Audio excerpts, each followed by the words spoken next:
Honorable members, first of all, I apologize for not being here the first day of the call. Circumstances obviously beyond my control, and I sincerely apologize for that and for your consideration to listen to me today and my team. And also the very fact that I'm here because we have utmost respect for the National Assembly. And also this company, the NNPC Limited, is a creation of the National Assembly. This company came into being as a result of your gracious passage of the Petroleum Industry Act, which included the creation of a commercial national oil company that will work for all. He also went beyond this, and at the National Assembly, he also decided that the shareholders of this company will be the Federation. As you may recall, the corporation before the NNPC was a corporation owned by the federal government. Today, this company is owned by the Federation. It's a very different circumstance. That means all the over 200 million Nigerians are direct shareholders of this company. Mr. Chairman, in addition to this, the PIA also directed this company to be the guarantor of energy security for our country. So it's not an option for this company to do anything otherwise. It is also a requirement of the law that we must preserve national interests in the form of guaranteeing energy security. That is very, very clear. There's an absolute relationship between energy security and national security anywhere in the world. Countries go to war to secure energy security. And very many of the geopolitical issues you are seeing around the world are all centered around and always connected to energy security. It is on the basis of this, Mr. Chairman, that to discharge our responsibility as prescribed by the law, we do need to have capacity to have control or some level of control over the downstream sector of this industry. There's no way you can do it without doing this. We started the NNPC Retail in the year 2000, up to the point of the acquisition of the NNPC, the OVH chain. We are not able to grow organically. We only had 48 stations that we own. Yes, we have marriage of companies, affiliates that you see all over the country. But I'm sure all of you will agree, for those of us who are from all parts of the country, you will see some of them are really not functional fuel stations. They don't serve the purpose. There are dealers who cannot pay for the cost of the product. You have locations where we cannot guarantee either quality or quantity of the product that is sold. And we fail to grow organically over 23 years. So the only way you can meet that gap is to do something strategic, and it is very, very difficult in our industry. You have to acquire other people's assets if you want to grow, tangentially, quickly to meet the requirement of the PI, and not just that, to also grow this company to be the business that it should be. So, Chairman, you may be aware, and we have published our records, that this company has been a loss-making, the corporation has been a loss-making corporation for years. And the changes that came into this company, not just the transformations before the Petroleum Industry Act enactment, but after the Petroleum Act enactment, this company is now a net positive company declaring profit on behalf of its shareholders. And that is why we saw the opportunity to acquire this asset and add to our portfolio so that we can meet first the requirement of the law the National Assembly passed for us to guarantee. Now we are in control of over 30% of the market in the downstream by this acquisition. And acquisitions happen two ways. No company goes out to the public and announces that I'm selling my company. I'm sure no one has seen this anywhere in the world. Except it is by auction, by acquisition of governments, some bankruptcy happens, then governments can do this. Otherwise, acquisition of companies are always within internal processes of companies. every company has its own internal process of acquisition. And even in our case, I know this is digression, even in our case, the PIA has made it very clear that for us to even sell part of our assets, there's a laid down process and procedure in the Petroleum Industry Act, and which does not include going to the public. So every company has a method and process of selling its assets. In the case of OVH, they have two options. It's either you go to the exchange and sell 100% of your equity, or you do what is called management buyout. This is not strange. Every company does this. If you have sufficient capacity within either the management of the staff of the company, they can actually buy a company from its shareholders. That was the process OVH opted for. We have no idea they are doing this. It is not our business to pop nose into what they are doing. They go to a point of sale with their management so that they can sell off to management. As you may be aware, in most private companies, managements always own equity in the company. This is very true. And a company can decide to sell its interest to its management. It is very, very typical. So there's nothing strange about companies selling their company to its management. And what is also typically done, and I'm not speaking for them, you can invite them, and they will probably own this, and they will own this because that's the truth. That when management buys, you go to the bank and borrow to pay for the cost of that acquisition against future revenue or profits of this company so they can pay off. So you don't need to have cash in your bank account for you to acquire a company as management. That is how we came in. We saw the opportunity, we waited for the deal to be closed, and then we latched on it. And we are proud that we made this acquisition. There are so much details. We'll make this available to the chairman and the committee. Not for this meeting, but I will make it available to you. We're hiding nothing. But as you may also be aware that this is a commercial relationship.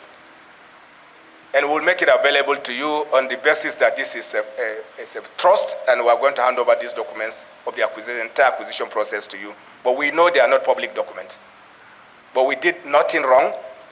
And not only that, in relative terms, there are acquisitions that have taken place in this country. Far, far of lesser scale, far, far of lower value than what we bought. But yet, they bought at higher cost. And I do not want to discuss the cost because this is also a commercial matter, and I'm going to share with the committee, not for the public. Nothing to hide from the public, but we also keep to our commercial commitment because you made us a commercial company, and we should stick to our non-disclosure agreement, but it allows us to have segregated disclosure of information to committees like this.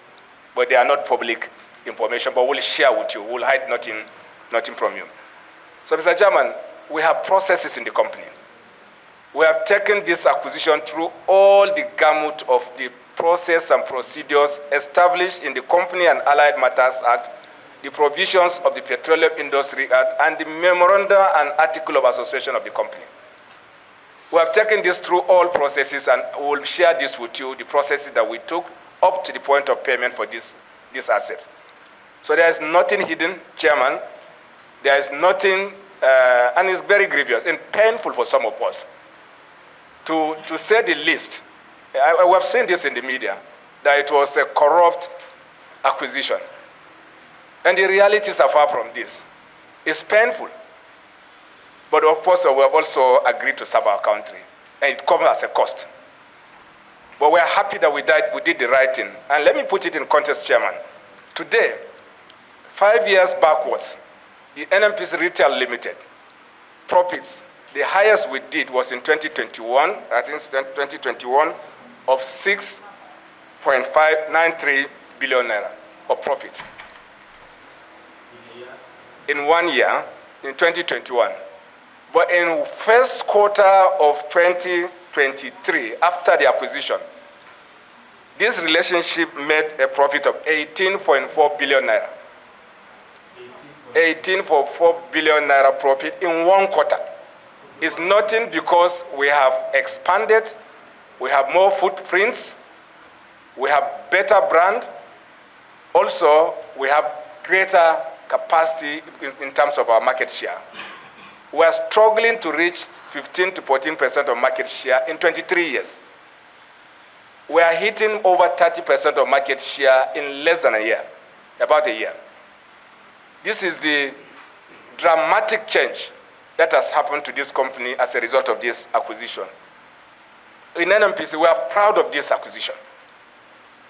And by the way, I will also speak directly to some of the complaints. First, I would like to inform you that petitioners have earlier written to the Economic and Financial Crimes Commission to establish whether or not anything wrong took place. And you can also check from them, you can request from them. They took a thorough investigation of this. We made presentations, we made appearances, and ultimately it was concluded that we did nothing wrong. And there was no such thing as corrupt acquisition of this OVH. And we are very relieved when we had it, but we knew very up initial that nothing wrong did take place. Mr. Chairman, we have no plan of moving the headquarters of the company. This is a private company. The registered head office of this company is in Abuja. So you cannot move it except you go to Corporate Affairs Commission for you to relocate your headquarters, because every company has a registered head office. But our operations, 70% of our operations are in Lagos. So if you keep everyone involved in the operation, if you move them from Lagos into Abuja, first it increases cost substantially, as a matter of fact, almost geometrically. And not only that, it takes you away from your operations. What we merely did, and I would like you to appreciate this, sir, is that the element of the NNPC, the old NNPC Retail Limited, in terms of operation compared to the size of what we acquired in the OVH deal, is nowhere comparable. All we did was to merge our operations, move the right people to the locations where they are required, and we still keep the headquarters and the registered headquarters of this company in Abuja. Now, you have a managing director. Today, as you, Chairman, I'm sure you're all aware, yes, the registered head office of NNPC is in Abuja. But the GCO moves around. I can be in Lagos. I can be in Warri. In fact, today's in IT's context, you don't really need to be anywhere. You can be in your bedroom and run a company. So the mere fact that the managing director sits with the operations team does not mean that the registered company, head office of this company is relocated to anywhere. But it makes business sense to concentrate all your operations in where your assets are and where your biggest market is. The biggest market share we have for this acquisition is actually in the Lagos area. So this is business. And we didn't create this company for us to lose money. And that is why we move substantial proportion of our operations staff to where they are required, because we have assets in those locations that they can do. And I can also share with you, Mr. Chairman, you will hear many things. People don't want to move. Change is a very difficult thing. This is the challenge of mergers and acquisition all over the world. When you do merger and acquisition, some people have to leave their locations. It is unavoidable because there are functions that have to merge, responsibilities that have to consolidate. Some responsibilities may even go away. That means you have to deal with the people part of it so that you can move people around to where they are most required. And this is simply what we do. There are people who don't want to move. And by the way, we're giving them option. If your employer, you agree you're going to work anywhere. If you don't want to work in one location, you can resign. Or you cannot say the company must keep you where you want, because this is where you want to be, irrespective of the fact that this is an additional cost to the company. This is where some of these petitions are coming from, our internal. We understand this. We also don't create pains to our staff. We do everything possible to make sure that we minimize movements where it is practical. But where the operations won't allow, we will be left with no options than to move people around. And you will also, I heard, Mr. Chairman, you mentioned that there was some vindictiveness to the core retail staff. Chairman, this is far from far from the truth. First, it's much smaller number than the company that we acquired. And in every merger and acquisition, and I will share this with you, Chairman, every merger, you must allow the dominant culture to take over. This is very, very, very, very typical. Therefore, two things. What's the culture? Culture of service, and also culture of even performance. So you acquire an asset because you know that this is doing better than you. That means you have to find a way of aligning in order for you to have the dominant culture to take a play while you tolerate the existence of the realities of your past. This is exactly what we are doing. And I'm, Chairman, a little bit of digression. You're all politicians. Mergers and acquisitions, mergers have taken place in political parties, in all of the parties.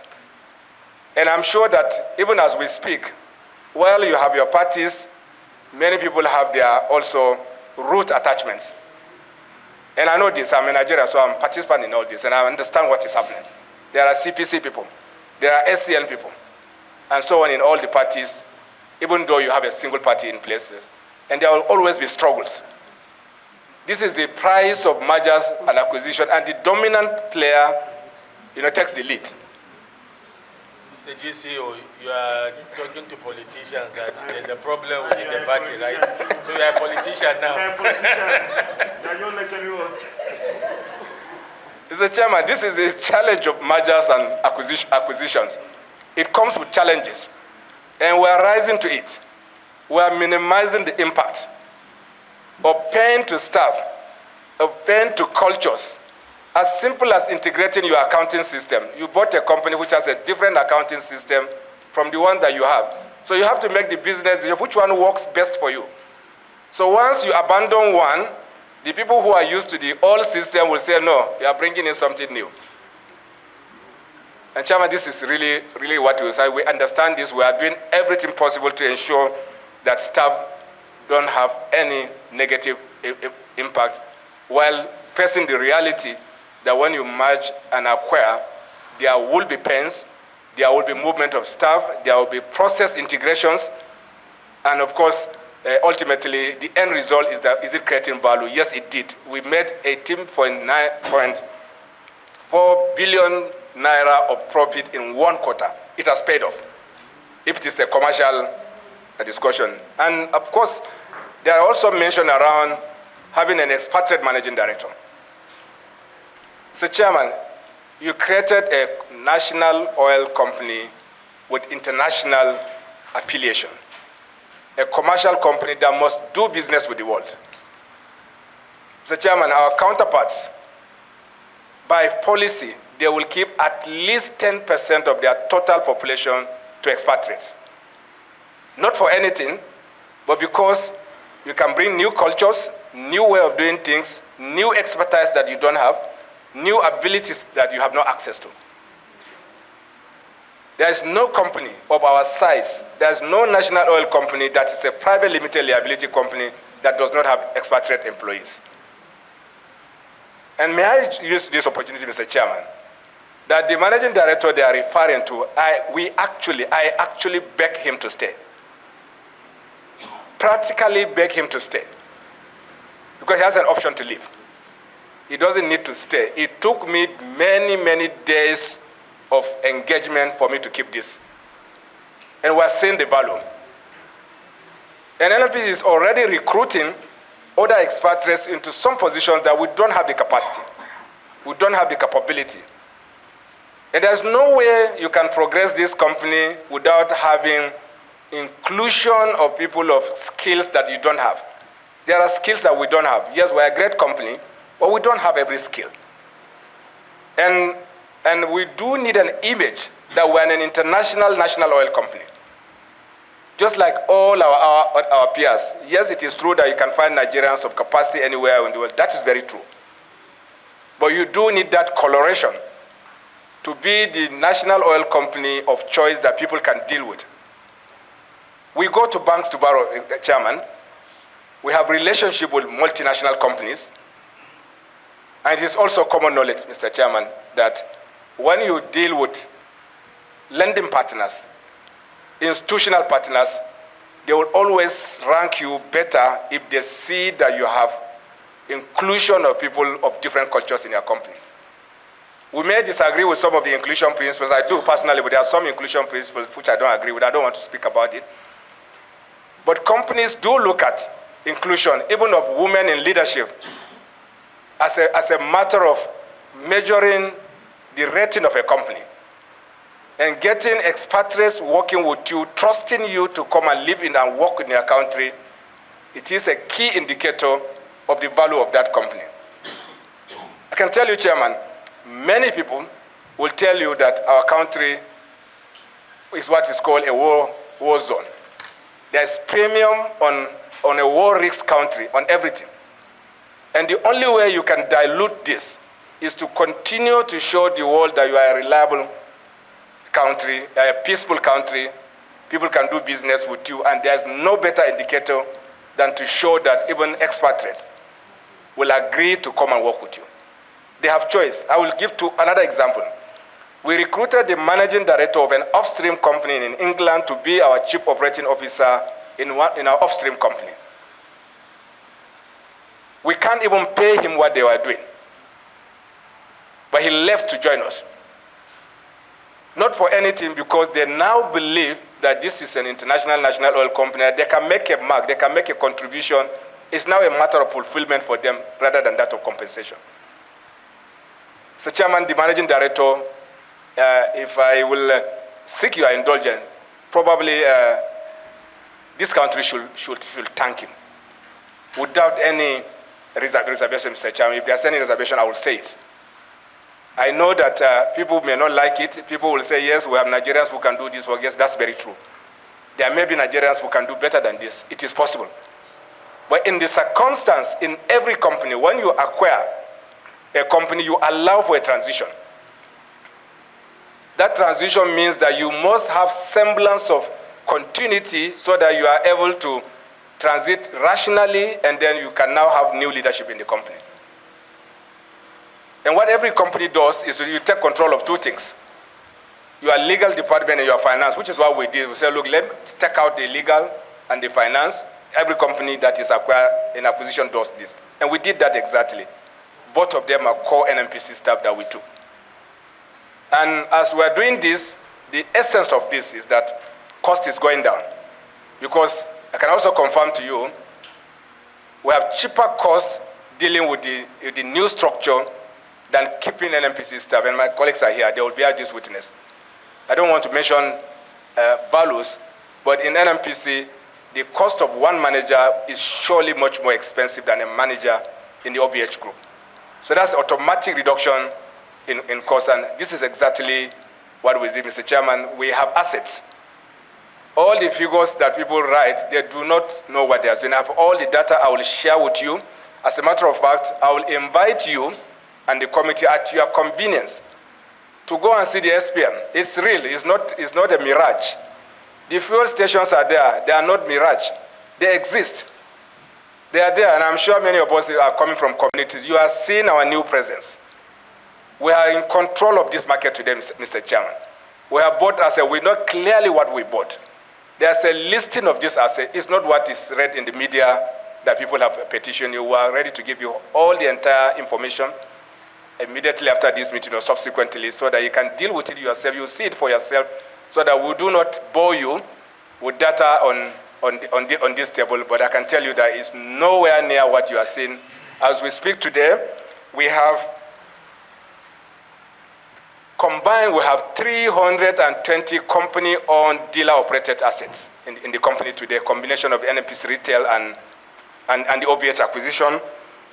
We have 619 dealer-owned, dealer-operated assets, a total of over 939 fuel stations that are now different from what you used to know, that you are seeing them across the country. We are completing the branding. Nigerians trust this.